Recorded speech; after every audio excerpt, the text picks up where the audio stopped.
galerinha do bem, como é que vocês estão? Aqui quem fala é a enfermeira professora Juliana e hoje nós vamos iniciar um novo módulo. Sim, nós vamos começar a falar agora sobre primeiro socorros nos idosos, né?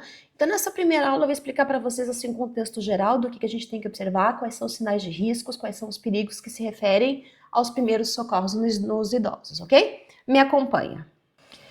Então, a gente vai entender como é que funciona, o que a gente deve observar, o que a gente tem que fazer, qual é a nossa conduta, qual é a nossa reação frente aos primeiros socorros, frente aos primeiros atendimentos que a gente vai dar ao idoso quando ele está em situação de risco, ok?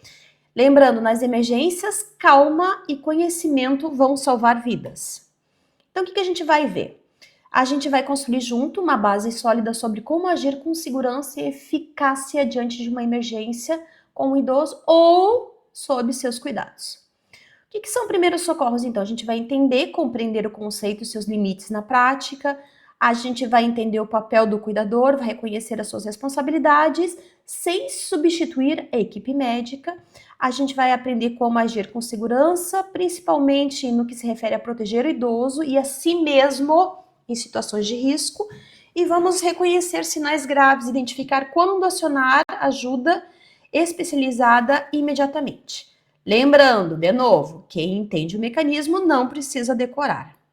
Então vamos lá.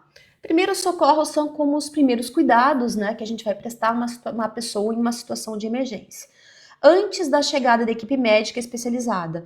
Então, eles não substituem atendimento profissional, mas podem fazer toda a diferença nos minutos que antecedem este atendimento. Então, os cuidados que vocês vão ministrar, que vocês vão prestar a esse idoso, vai fazer toda a diferença no sucesso do atendimento desse idoso, ok? Então, a gente vai entender sobre preservar a vida, como é que a gente vai fazer para manter as funções vitais do idoso, né, estável, enquanto que o socorro ainda não chegou, como é que a gente vai fazer para evitar a piora, porque entender o que fazer para que não piore o quadro já ajuda bastante. Então, como é que a gente vai fazer para não agravar o estado de saúde com intervenções incorretas? Às vezes a gente quer ajudar e a gente acaba prejudicando, atrapalhando o atendimento da equipe médica, da equipe de socorro que vai vir. Então, como é que a gente vai atuar de maneira a ajudar e não a prejudicar a situação do idoso numa situação de urgência? Vai entender como é que a gente vai fazer para oferecer segurança, garantindo um ambiente seguro para idosos e para quem cuida, e como é que a gente vai fazer enquanto a gente vai aguardar ajuda, né? Então, vocês vão entender a importância de acionar e aguardar equipe especializada com informações precisas, ok? Muito bem. O cuidado, ele não substitui a equipe médica. O teu papel é agir de forma segura até o socorro chegar. O que tu pode fazer dentro das limitações que tu tem, com o conhecimento que tu tem para ajudar o idoso até a equipe de socorro chegar, ok? Então, o cuidador sempre é quem observa primeiro. Por estar presente no dia a dia do idoso, o cuidador é a pessoa mais bem posicionada para perceber mudanças precoces e agir com rapidez. Quem vai observar os primeiros sintomas de emergência no idoso sempre é quem está perto dele. Por isso que é tão importante que tu entenda essa aula, por isso que é tão importante que tu preste atenção para te saber começar a identificar de maneira precoce, o mais rápido possível, qualquer situação que possa levar a uma emergência médica, ok? Então, o cuidador ele deve sempre manter a calma em todo momento, proteger idoso de riscos adicionais, observar sinais vitais e principalmente comportamental, porque às vezes o que a gente mais observa em idoso são alterações comportamentais, principalmente alteração de sensório, né?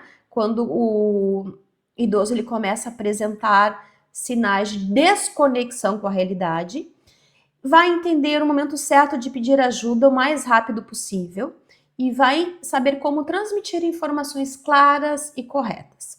Por que isso é importante? Então, os primeiros minutos de uma emergência, eles são decisivos. O cuidador bem treinado, ele consegue estabilizar a situação, evitar erros e comunicar à equipe de saúde, principalmente o SAMU, exatamente o que está acontecendo, o que eu tenho que observar, o que eu tenho que comunicar, como comunicar, em que momento entrar em contato, certo?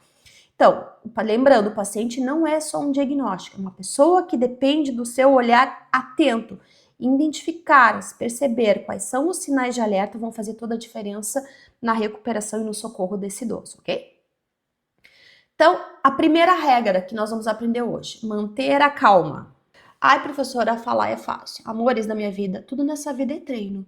Se tu entender que da tua calma, do teu olhar e confiando no que tu sabe, no que tu aprendeu, isso vai fazer toda a diferença no atendimento do idoso, isso é um diferencial gigantesco. Tu já sai na frente aí no que se refere à segurança e à proteção da vida deste idoso, tá? Então, no momento de emergência, o estado emocional do cuidador, ele vai influenciar diretamente a qualidade da resposta. O pânico, ele vai ativar o sistema simpático, que vai liberar o cortisol no corpo, que vai te preparar para a ação, porém ele não deixa tu raciocinar, pensar direito, e às vezes a capacidade de não raciocinar direito faz com que tu não perceba os sinais, não perceba a importância do cuidado, tu acaba não percebendo o que fazer naquele momento inicial de urgência e emergência, isso pode comprometer e piorar a saúde do idoso. Então, o pânico ele vai reduzir a tua capacidade de pensar com clareza, vai comprometer a memória e pode aumentar o risco para o idoso. Em pânico, lembrando, recapitulando, o raciocínio fica comprometido, não consigo pensar direito. Quem nunca entrou numa situação de pânico e simplesmente ficou sem saber o que fazer, ficou paralisado. Então é importante manter a calma para a gente saiba o que a gente sabe, para saber a atitude correta a tomar, né? E as informações importantes que são fundamentais para o cuidado desse idoso. Então, com calma, o cuidador observa melhor, age com segurança e transmite confiança ao idoso e à família. Então, respira, observa e vai agir.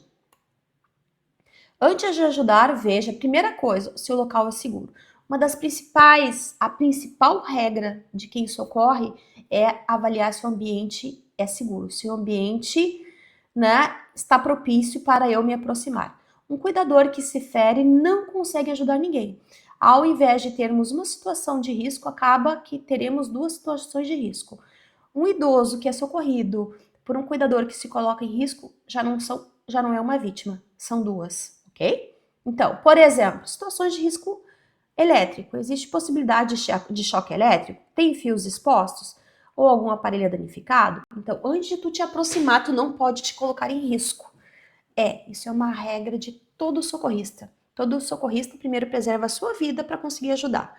Que nem quando tu vai, por exemplo, quando tu pega um avião, quais são as orientações iniciais que os comissários te passam?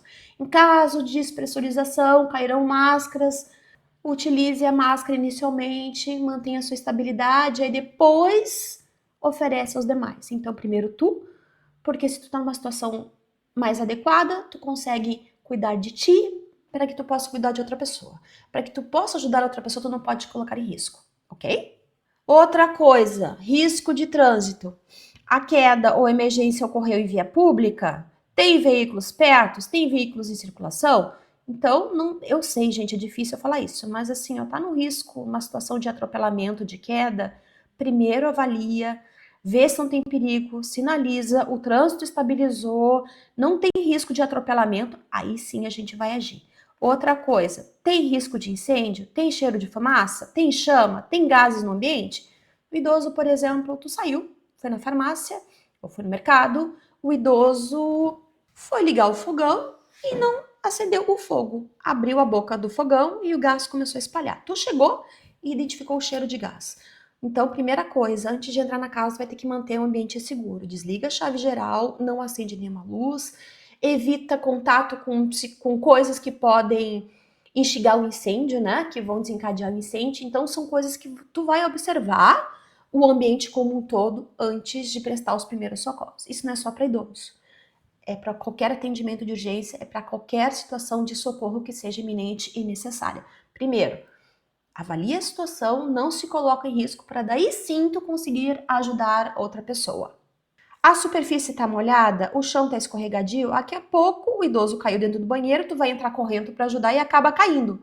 Ao invés de uma pessoa em risco, então, novamente, tem duas. Prioridade sempre você, depois o idoso e depois as pessoas ao redor, ok? Então, como é que a gente faz para fazer essa avaliação inicial do idoso? O que a gente vai observar primeiro? Então, ao se aproximar do idoso com segurança, realize uma avaliação rápida e sistemática. Esses primeiros dados são essenciais para comunicar a equipe de emergência e decidir a conduta mais adequada. Então, primeiro, consciência. O que eu vou avaliar? A consciência, ou seja, o neurológico do idoso. Ele está acordado?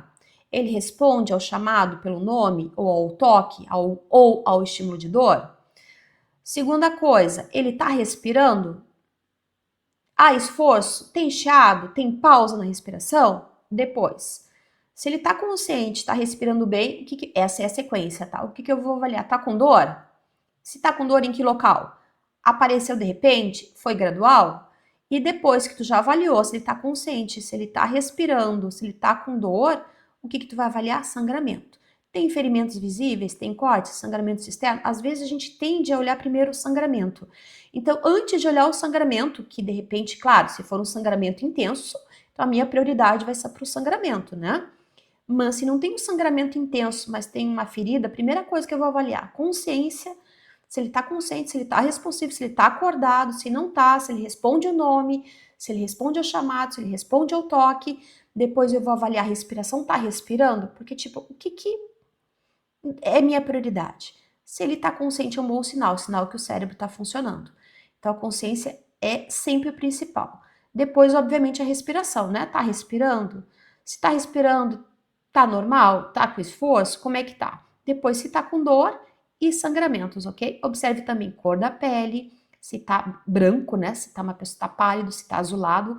O paciente azulado, principalmente na volta da boca, na ponta dos dedos, indica que ele tá com privação de oxigênio, ok? Vai ver se tá suando frio, se tá com uma confusão mental ou dificuldade de falar. Todos são sinais que indicam gravidade, ok? Então, quando é que eu vou chamar ajuda imediatamente? Primeira coisa, identificou, observou, tá consciente, mas tá respirando com dificuldade, tá com dor, tá com sangramento, tá com algum outro desses sintomas, o que eu vou fazer? Eu vou chamar imediatamente o socorro. Eu vou começar a ajudar, eu vou socorrer sim, mas antes de socorrer eu preciso que ou ligar para o SAMU imediatamente ou pedir para que alguém faça isso. Porque a partir do momento que eu começar o socorro, será que eu vou lembrar de chamar ajuda? Então, tu vai dar os primeiros atendimentos, só que o teu primeiro atendimento ele tem que ser orientado pela uma equipe médica. Quem é que vai te dar essa orientação? O SAMU. Às vezes, se tu vai entrar em contato com o SAMU, eles mesmos vão te orientar como é que tu vai agir naquela situação com o idoso até o socorro chegar, ok? Então, nem toda situação pode esperar. Algumas emergências exigem o acionamento imediato do SAMU, sem qualquer tentativa de resolver. Viu uma situação complicada, a primeira coisa vai ligar para o SAMU, eles vão te dizer o que tu vai fazer, né? E o tempo, ele é uma questão extremamente importante para que a gente consiga socorrer esse paciente, esse idoso, da melhor maneira possível. Então, a gente vai avaliar a inconsciência, sinais de risco eminente, tá? Sinal que eu tenho que chamar o SAMU imediatamente antes de qualquer coisa. Tá inconsciente e não responde nem ao chamado, nem ao toque, nem a estimulação, nada. É na hora, pega o telefone, 192. Tá com falta de ar, não tá conseguindo respirar, 192. Tá com dor no peito forte, 192. Tá tendo convulsão, 192.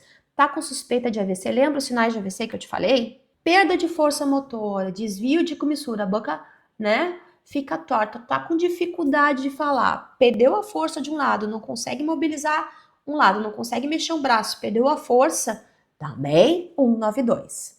Tá com sangramento? Também 192. Quanto mais rápido agir, maior a chance de recuperação. Não espere para ver se melhora.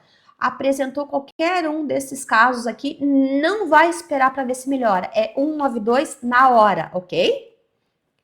Então, como é que a gente vai acionar o SAMU corretamente? Então, ao ligar para o 92, mantenha calma, fale com clareza, informe o endereço completo, porque às vezes a pessoa fica tão nervosa, começa a falar, ai, tá sangrando, tá com falta de ar, tá com isso, tá com aquilo, e o atendente não consegue nem perguntar o endereço. Por que acontece? Tu começar a falar imediatamente no 92, ah, tá isso, tá aquilo, tá aquele outro, e cai a ligação, eles não sabem nem o teu endereço.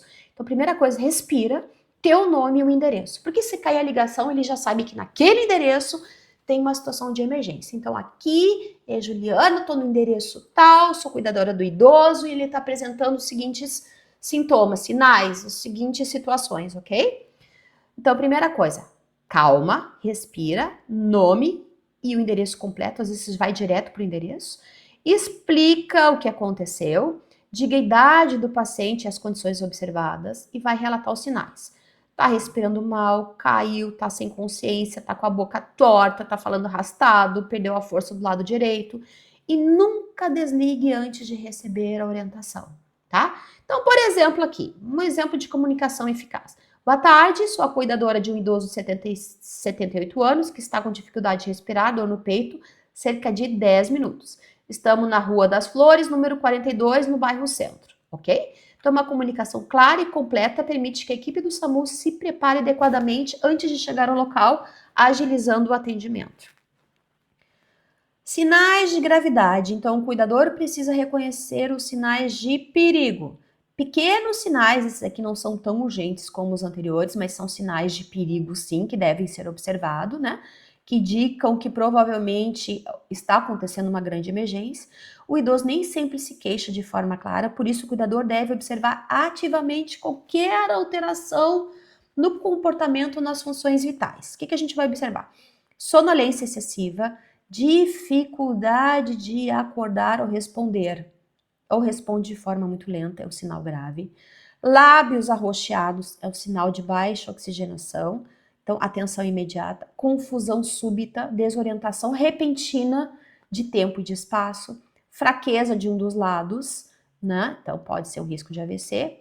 Fala enrolada também pode ser um risco de AVC e dor intensa, especialmente no peito, cabeça ou abdômen. Um sinal aí de infarto, ok? Suspeita de AVC, tempo é cérebro. Quanto mais tempo demora para identificar a suspeita de um AVC, mais o cérebro vai morrendo. Quanto mais rápido eu agir, mais eu consigo preservar o cérebro do paciente. Então, o acidente vascular cerebral, que não é mais cerebral, é encefálico, é uma das principais causas de morte e incapacidade em idoso. Cada minuto conta. Quanto mais rápido o atendimento, menores serão as sequelas permanentes. Então, o que a gente vai observar? Sorriso torto, né? Peça ao idoso para sorrir, um lado da boca cai. Fraqueza no braço ou na perna, ou nos dois de um lado. Peça para levantar os dois braços, um não consegue ou perde a força. E a fala enrolada. Peça para repetir uma frase simples e a fala está alterada. Então, a conduta tem que ser imediata, vai ligar para o 192, sem demora. Não ofereça água, de jeito nenhum, nem comida ou medicamento. Mantenha o idoso deitado e tranquilo, certo? Dor no peito, nunca ignore. A gente vai ver esses sintomas, esses sinais posteriormente, principalmente quando a gente for falar da aula de infarto aqui, que vocês terão outras aulas aqui mais específicas. Isso aqui é uma aula geral de introdutória ao módulo, tá? Então, a dor no peito ele pode ser um sinal de infarto agudo do miocárdio, uma emergência que exige acionamento imediato do SAMU. Em idosos, atenção redobrada. Os sintomas frequentemente se apresentam de forma diferente, atípica. Não é os sintomas como aparecem em pessoas mais jovens. Ele é diferente, porque com o idoso tudo é diferente, ok? Quais são os sintomas clássicos que a gente observa na população mais jovem? Aperto ou pressão no peito, falta de ar associada, um suor frio e pele pálida, náuseas e vômitos. Muitos idosos às vezes apresentam apenas náuseas e vômitos. Mal-estar geral intenso, tá? Então, assim, tá com náuseas e vômitos pode ser várias coisas. Mas se ele tá com dor no peito, tá com uma falta de ar associada, já vamos pensar em quê? Em infarto, tá? No idoso, o infarto ele pode aparecer como fraqueza intensa, sem causa aparente, cansaço súbito e incomum, confusão mental. Olha a confusão mental, quanta coisa pode indicar confusão mental no idoso. Então, sempre é um sinal de alerta, confusão mental, tá? Ou desorientação. Dor no braço, principalmente no braço esquerdo, dor no pescoço ou na mandíbula também é um sinal. Ligue para o 92, vamos percar pelo excesso. Na dúvida, liga para o 92. Ah, mas não sei se é na dúvida, liga para o 92. Ah, mas vai que passa. Na dúvida, liga para o 192. Não administre nenhum medicamento sem orientação médica. Vamos lá. Falta de ar. Haja com rapidez, tá? A dificuldade respiratória idoso pode ter diversas causas. Pode ser asma, insuficiência cardíaca, pneumonia, reação alérgica. Lembra que a gente falou? Que é um sinal importante de reação alérgica é a falta de ar. E, independente da causa, a conduta inicial é semelhante e deve ser aplicada enquanto o socorro é acionado, sempre. Sinais de alerta: respiração rápida e ofegante, chiado ao respirar, esforço visível para respirar, lábios e unhas arroxeados. O que a gente vai fazer? Deixa o idoso sentado, de preferência, né, bem sentadinho na posição ereta, vai afrouxar roupas e cintos, vai abrir as janelas, manter o ambiente bem ventilado e acionar o SAMU imediatamente. Aliás, eu acionaria o SAMU primeiro, né? Antes de qualquer coisa, aciona o SAMU. Porque às vezes na hora do pânico a gente esquece de chamar o socorro, que é a ação prioritária, que é o mais importante. Convulsão, como é que a gente vai agir corretamente? A gente vai ver tudo isso separadamente, tá, gente? Isso aqui é só um geralzão. Convulsão assusta pela intensidade dos movimentos. Lembra a convulsão? Quando o idoso ele começa, ele cai, ele começa a tremer todo, a se mexer todo? Então é uma convulsão, tá? Mas na maioria dos casos termina sozinho em poucos minutos. A convulsão ele normaliza em poucos minutos. Qual é o papel do cuidador? Proteger o idoso de lesão. Nada, amores, vou falar de pertinho. Em situações de crise convulsiva, nada de enfiar a mão na boca. Essa questão que a língua vai cair, que vai engolir a língua, é mito, isso não existe. O idoso que ele está numa crise convulsiva, o que tu tem que fazer? Proteger para que ele não se bata, né? Para que ele não se machuque, coloca um travesseiro. A crise convulsiva ela passa em alguns minutos, ok? Então afasta o perigo, afasta as roupas, nada de enfiar a mão na boca, bota um travesseiro, afasta os objetos para evitar que ele se machuque, ok? Então, vai proteger a cabeça com algo macio, almofada ou alguma dobra de roupa. Vai afastar os objetos cortantes ou duros do alcance. Vai marcar o tempo, isso é extremamente importante. Ó, identificou que um idoso entrou em crise convulsiva. Imediatamente olha o relógio e vê que horas são. E vai calcular o tempo. Coloca em posição lateral, né? Tenta lateralizar, colocar ele de lado. E vai acionar o SAMU, né? Se durar mais de 5 minutos, mas igual tu vai chamar o SAMU. Nunca coloque objetos na boca do idoso, nunca tente segurar a língua, nunca tente conter movimentos à força e nunca ofereça água ou medicamento durante a crise. Pelo amor de Deus, isso não se faz. A maioria das crises convulsivas vai terminar espontaneamente entre 1 e 3 minutos, ok? O que não fazer nas emergências. Alguns erros que podem piorar a situação. Tem momentos de tensão e instinto pode levar a atitudes que parecem corretas, mas que podem agravar o estado do idoso. Conhecer esses erros é tão importante quanto saber o que fazer. Não dar medicamentos sem orientação, nunca. Não oferecer líquidos quando ele estiver inconsciente, jamais. Nunca sacudir ou movimentar bruscamente, não. Pode agravar lesões cervicais após queda ou trauma. Mova o idoso apenas se houver risco iminente no local. Caso contrário, liga para o SAMU e mantém ele no local. Nunca levantar após queda de forma imediata. Antes de levantar, avalie se há dor, se tem alguma deformidade. Às vezes, mexer, se o idoso caiu, ele pode estar com uma fratura. E mexer nele pode piorar a situação. Como é que eu vou saber? Ligando para onde? 192 SAMU, ok? E vai aguardar a avaliação médica se necessário. As seguranças, lembrando, sempre vem antes da pressa. Agir errado pode causar mais dano do que aguardar com calma. Mesmo na urgência existe cuidado humano. Fale com calma, explica o que está acontecendo e preserve a dignidade. Evite expor o idoso desnecessariamente. Cuide com respeito, mesmo em situações de urgência. Cuidar também é acolher, com presença, palavras e atenções genuínas, ok? O cuidado preparado ele vai fazer toda a diferença. Então, o que a gente viu ao longo da aula? Mantenha calma, o estado emocional do cuidador influencia diretamente a qualidade do atendimento. Protege o ambiente e o paciente, avalie a segurança da cena antes de qualquer intervenção, reconheça sinais graves, identifique precocemente o AVC, o infarto, convulsão e dificuldades respiratórias. Lembrando, 192, aciona, na dúvida liga 192. Sempre com informações claras e completas e passando sempre teu endereço por primeiro, ok? Evite erros que piorem a situação. Saber o que não fazer já ajuda muito, ok? Se tu não sabe o que fazer, pelo menos saiba o que não fazer. Então, o primeiro socorro ele começa na observação. O cuidador atento é a primeira linha de proteção ao idoso, ok? Fico à disposição, galerinha. Qualquer dúvida, me chama, me manda uma mensagem que eu vou te responder o mais breve possível. Agora, as próximas aulas, a gente vai entrar em cada situação específica. A próxima aula, se não me engano, é sobre engasgo, ok? Feito? Vamos comigo, então, à próxima aula. Até lá. Tchau, tchau.